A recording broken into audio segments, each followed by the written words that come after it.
बिस्मिल्लाहिर्रहमानिर्रहीम। अस्सलामुअलैकुम।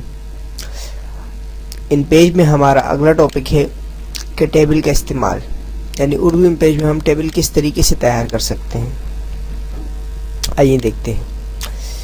सबसे पहले एक नई फाइल ओपन करते हैं।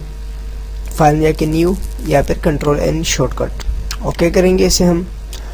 और अब ओके करने के बाद अब हम यहाँ पे इंसर्ट मेन्यू में आएंगे और यहाँ से टेबल की कमांड को क्लिक कर देंगे। अब ये हमें बता रहा है कि आपको रोज कितने चाहिए और कॉलम्स कितने चाहिए। तो हम रोज कर लेते हैं 5 और कॉलम्स भी हम 5 ही कर लेते हैं। विद हम ऑटो ही रहने देते हैं और इसको ओके कर देते हैं। ये देखिए हमारे पास 5 इसके कॉलम्स हैं और 5 इसकी रोज हैं। ये देखिए। अब हम इसको फॉर्मेट करेंगे कि हम इसको फॉर्मेट कैसे कर सकते हैं। सबसे पहले हम पहली रोज को फॉर्मेट करेंगे। सबसे पहले उस रोज को सेलेक्ट करेंगे, उसके बाद जाएंगे टेबल फॉर्मेट पे, राइट क्लिक टेबल फॉर्मेट। अब यहाँ पे हमें ये बता रहे कि नन, यानी फिल कलर नन है। अंदर का जो कलर है इसमें कोई कलर मौजूद नहीं है, इसमें हम कोई कलर भी नहीं भरेंगे। और बॉर्डर हम दे देंगे इसको कोई भी ब्लू टाइप का। स्टाइल हम दे देते हैं इसको, ये स्टाइल दे दिया। इसका पॉइंट हम 3 पॉइंट पे करके इसको ओके कर देते हैं। ये देखिए हमारे पास बॉर्डर आ गया और हमारे पास उसके अंदर ब्लू कलर।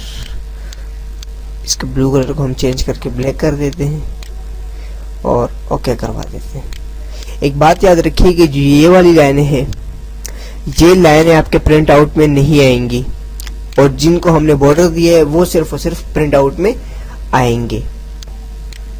इसी तरह हम इसको भी फॉर्मेट कर सकते हैं। इसके पॉइंट को हम बढ़ा देते हैं, जैसे कि हम इसको कर देते हैं पॉइंट में 5 कर दिया। अब हम इसकी फॉर्मेटिंग करेंगे।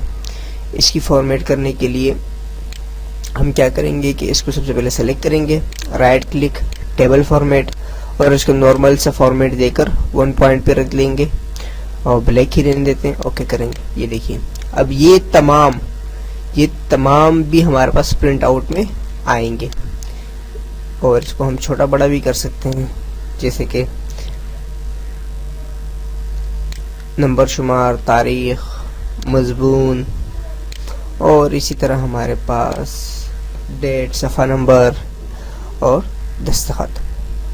तो ये हमने एक आसानी से एक टेबल तैयार कर ली। मिलते हैं अगले टॉपिक में। अल्लाह नेहकेबान।